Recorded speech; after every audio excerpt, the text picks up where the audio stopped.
మొంతా తుఫాన్ ముప్పు నేపథ్యంలో రానున్న 3 రోజుల్లో జిల్లా యంత్రాంగం అప్రమత్తంగా ఉండి ప్రజలకు ఎలాంటి ఇబ్బంది లేకుండా ఎటువంటి ప్రాణహాస్య నష్టం లేకుండా తగు చర్యలు ముందస్తు జాగ్రత్తలు తీసుకోవాలని స్కూల్ ఎడ్యుకేషన్ డిపార్ట్మెంట్ సెక్రటరీ మరియు మొంతా తుఫాన్ ప్రత్యేక అధికారి శ్రీ కోన శశిధర్ అధికారులకు ఆదేశించారు. ఆదివారం సాయంత్రం కలెక్టరేట్లోని సమావేశ మందిరంలో మొంతా తుఫాన్ నేపథ్యంలో చేపట్టవలసిన ముందస్తు చర్యలపై ప్రత్యేక అధికారి శ్రీ కోన శశిధర్ జిల్లా కలెక్టర్ పి రాజాబాబుతో కలిసి అధికారులతో సమావేశమై శాఖల వారీగా చేపట్టవలసిన ముందస్తు ఏర్పాట్లపై అధికారులకు దిశానిర్దేశం చేశారు. ఈ సందర్భంగా ఆయన మాట్లాడుతూ మొంతా తుఫాన్ ముప్పు నేపథ్యంలో రానున్న 3 రోజుల్లో 27, 28, 29 తేదీల్లో జిల్లా యంత్రాంగం అప్రమత్తంగా ఉండి ప్రజలకు ఎలాంటి ఇబ్బంది లేకుండా ఎటువంటి ప్రాణ ఆస్తి నష్టాలు కలగకుండా తగు ముందస్తు జాగ్రత్తలు పటిష్టంగా చేపట్టాలన్నారు. గ్రామ స్థాయి నుండి జిల్లా స్థాయి వరకు అన్ని శాఖల అధికారులు అప్రమత్తంగా ఉండి తుఫాన్ను ఎదుర్కోవాలని అన్నారు.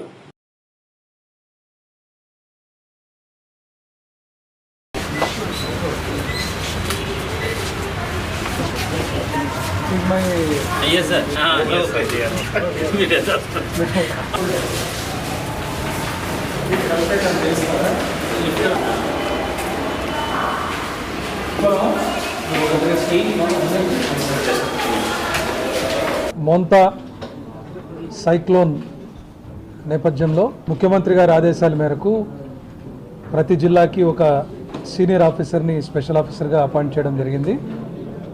మరి ఈ తుఫాన్ని ఎదుర్కోవడానికి ప్రకాశం జిల్లాకి జిల్లా యంత్రాంగం ప్రిపేర్డ్నెస్ చూడటానికి వాళ్ళకి ఇంకా సహాయం ఏమన్నా కావాలన్నా సపోర్ట్ ఏమన్నా కావాలన్నా కోఆర్డినేట్ చేయడానికి ఈ ప్రకాశం జిల్లా ఒంగోలుకి రావడం జరిగింది.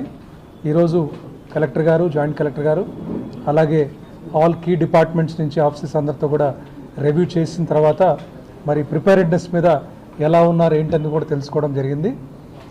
ఈ మనకు తెలిసినట్టుగా ఈ మొంతా తుఫాన్ తీరము 28th నైట్ కాకినాడ తీరంలో మచిలీపట్నం కాకినాడ మధ్యలో దాటొచ్చని ఇప్పుడు అంచనా. ఏది ఏమైనా కూడా మనము అన్ని విధాలుగా అప్రమత్తంగా ప్రిపేర్డ్గా ఉండాలని చెప్పి ప్రతి డిపార్ట్మెంట్ ముందుగా ఫిషర్మన్ ఎవరన్నా సీలోకి వెళ్ళారా లేదా, అందరు తిరిగి వచ్చారా లేదా అని చెప్పి కన్ఫర్మేషన్ తీసుకోవడం జరిగింది. మన జిల్లాలో ఎవరు కూడా ఇంకా సీలో లేరు, అందరూ కూడా ఒడ్డుకు వచ్చేసారు, సేఫ్గా ఉన్నారని చెప్పారు. అలాగే మళ్ళా ఈ ప్రమాదం దాటే వరకు మళ్ళీ మనం తెలియజేసే వరకు ఎవరు కూడా సముద్రంలోకి వెళ్ళకూడదని చెప్పి మెసేజ్ ఇవ్వడం జరిగింది.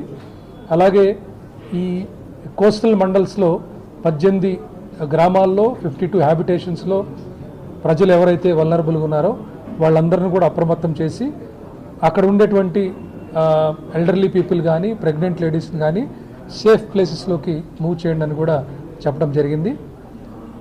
ఈ జిల్లాలో 700 ట్యాంక్స్ ఉన్నాయి. అలాగే మరి కెనాల్ నెట్వర్క్ కానీ రిజర్వాయర్స్ కానీ ఉన్నాయి. వీటన్ని లెవెల్స్ని కూడా ఈరోజు ఒకసారి రివ్యూ చేసుకొని ఎక్కడెక్కడైతే ఓవర్ఫ్లో అయ్యే పరిస్థితి ఉందో మరి కలెక్టర్ గారు డెసిషన్ తీసుకుంటూ ఎక్కడెక్కడ ఏమన్నా కొంతవరకు డిప్లీట్ చేసుకుంటూ వాటర్ని కాపాడుతూ ఏ డెసిషన్స్ తీసుకోవాలో అది కూడా ఈరోజు డిస్కస్ చేయడం జరిగింది.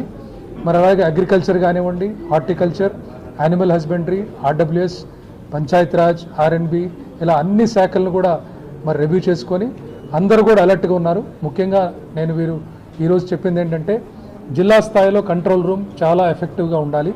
దీనిలో అందరు డిపార్ట్మెంట్స్ ఇక్కడే ఇదే హాల్ నుంచి కంట్రోల్ రూమ్ ఏర్పాటు చేసుకొని గ్రామ స్థాయి వరకు సచివాలయం వరకు కూడా ప్రతి ఒక్క ఎంప్లాయీ, కీ డిపార్ట్మెంట్స్ ఎంప్లాయీస్ అందరూ కూడా వారి హెడ్ క్వార్టర్స్ మెయింటైన్ చేయాలని చెప్పడం జరిగింది. రౌండ్ ద క్లాక్ ఈ కంట్రోల్ రూమ్స్ పనిచేస్తాయి.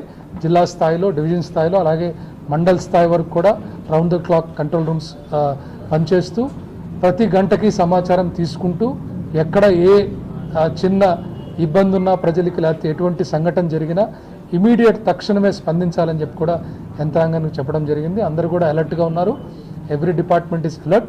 మరి ఈ వచ్చే 3 రోజులు చాలా క్రూషియల్ కాబట్టి మరి స్టేట్ లెవెల్ నుంచి డిస్ట్రిక్ట్ లెవెల్ కూడా ప్రాపర్గా కోఆర్డినేట్ చేసుకుంటూ గవర్నమెంట్ ఆల్రెడీ చెప్పడం జరిగింది. TR 27 కింద కలెక్టర్ గారికి కావాల్సిన నిధులు కూడా ఆల్రెడీ రిలీజ్ చేయడం జరిగింది. సో నిధులకు ఎక్కడ కొరత లేదు. స్టేట్ గవర్నమెంట్ నుంచి అన్ని సపోర్ట్ ఉంది కాబట్టి ప్రకాశం జిల్లాలో యంత్రాంగము ఈ మొంతా తుఫాను సంబంధించిన పరిస్థితులను ఎదుర్కోవడానికి పూర్తిగా సన్నద్ధమైందని చెప్పి నేను తెలియజేస్తున్నాను.